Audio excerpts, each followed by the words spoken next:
yose ndaranyumvise utunze radio ntumva amakuru yo kuri Radio Rwanda ntumva ibiganiro biba kuri Radio Rwanda ntumva radio bikumariye.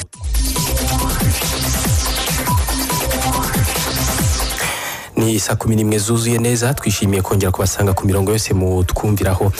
Hari abikorera bagiye kwitabira Rwanda Day bwa mbere batubwiye ko bizeye ko bazayibonamo abafatanyabikorwa bazatuma ishoramari ryabo ryaguka. Ni mu gihe hari abayitabiriye mu myaka yashize bakuyemo ibitekerezo by'ishoramari byambukiranya imipaka. Iyi Rwanda Day izabera muri Leta Zunze Ubumwe za Amerika i Washington ni muri iki cyumweru ku itariki ya 2 n'iya 3. Yaherukaga kuba mu 2019 mu mujyi wa Bonn mu Budage. Yari yitabiriwe n'abanyarwanda baturutse mu bihugu bitandukanye byo ku mugabane w'Uburayi ndetse n'ibihugu bya Afrika, harimo n'abaturutse mu Rwanda benshi. Uyu ni umunsi umaze kumenyekana nk'uhuza abanyarwanda abo mu gihugu, ababa mu mahanga n'inshuti z'u Rwanda, bagahuzwa n'intego imwe yo kuganira ku cyarushaho guteza imbere igihugu. Yatangiye gutegurwa mu 2010 ndetse imaze kuba inshuro 10.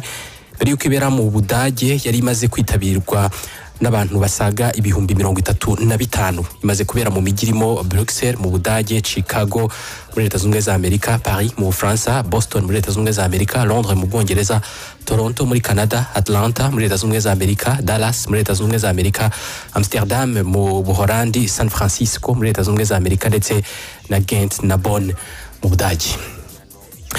U Rwanda n'Ububiligi biciye mu muryango mu kigo cyitwa Enabel, ni ikindi kigo cy'Ububiligi gishinzwe iterambere, basinye amasezerano y'ubutwererane hafite agaciro ka miliyari 131 z'amanyarwanda, kazashyirwa mu bikorwa mu myaka 5 uhereye mu 2024 ubwo no kugera mu 2029. Azibanda ku mishinga y'ubuzima, ubuhinzi ndetse n'ubworozi n'iterambere ry'imijyi. Leta y'Ubwongereza yavuze ko yiteguye kwemera leta ya Palestine. Niko Minisitiri w'Ububanyi n'Amahanga w'Ubwongereza bwana David Cameron yavuze. Bwana Cameron yavuze ko ibingibi biri mu rwego rwo guhosha intambara imaze amezi arenga 3 ishyamiranyije leta ya Israel n'umutwe wa Hamas. Ku nshuro ya 4 David Cameron amaze kwitabira amaze kujya mu ruzinduko mu burasirazuba bwo hagati kuva yagirwa umunyamabanga wa leta ushinzwe ububanyi n'amahanga.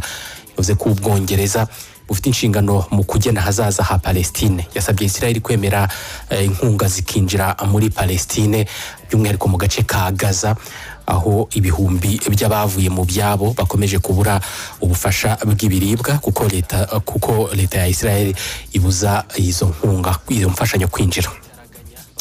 Abanyasudani 13 bahungiye mu gihugu cya Uganda kubera intambara iri mu gihugu cyabo bajyanywe mu bitaro by'igitaraganya bavugwaho kurwara icyorezo cya kolera. Ni icyorezo kandi kivugwa mu majyaruguru ya Uganda mu karere ka Adjumani.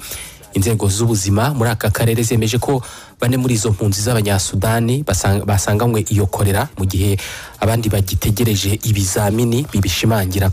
Abayobozi aho ngaho muri Uganda kandi bamaze gushyira mu kato abantu barenga 82 bavugwaho kuba barahuye n'abo barwaye kolera. Indwara ya kolera irandura cyane kandi nyuma y'amasaha make umuntu ayanduye ashobora kwitaba Imana mu gihe atitaweho uko bikwiye. Muri Uganda haherukaga iki cyorezo cyanahitanye abantu mu kwezi kwa 7 mu mwaka ushize. Yikorera kandi birimo no kuvugwa cyane mu bindi bihugu bya Afrika birimo Zimbabwe, Mozambique ndetse na Zambia. Mu burasirazuba bwa Repubulika ya Demokarasi ya Kongo ho haravugwa impanuka y'ubwato mu kiyaga cya Kivu yahitanye ababarirwa muri 40. Biravuga ko impanuka yabaye ku cyumweru mu ntara ya Kivu y'Amajyepfo, ariko amakuru y'impanuka yamenyekanye ku mugoroba. Ikavuga ko ubu bwato bukoze mu biti bwari butwaye abantu babarirwa muri 50 n'imifuka igera ku 10 ya sima. Mu byateje iyo mpanuka haravugwamo kuba harimo kuba bwari bwikoreye ibiro birenze ubushobozi bwabwo. Kugeza ubu abantu 10 nibo bivugwa ko barokotse iyi mpanuka, mu gihe imirambo 3 ari imaze kuboneka. Ubwo ibikorwa byo gushakisha babuze barirwa muri 37 byo biracyakomeje. Imiryango ya societe civile ibarirwa muri 4 mu gihugu cya Nigeria yasabye president w'iki gihugu Bola Tinubu gutangaza ibihe bidasanzwe by'umutekano ku butaka bwose bw'igihugu. Imiryango isabye ibinyuma yuko mu cyumweru gishize abantu 43 bishwe mu mvururu zamaze iminsi 2 muri leta ya Plateau Central.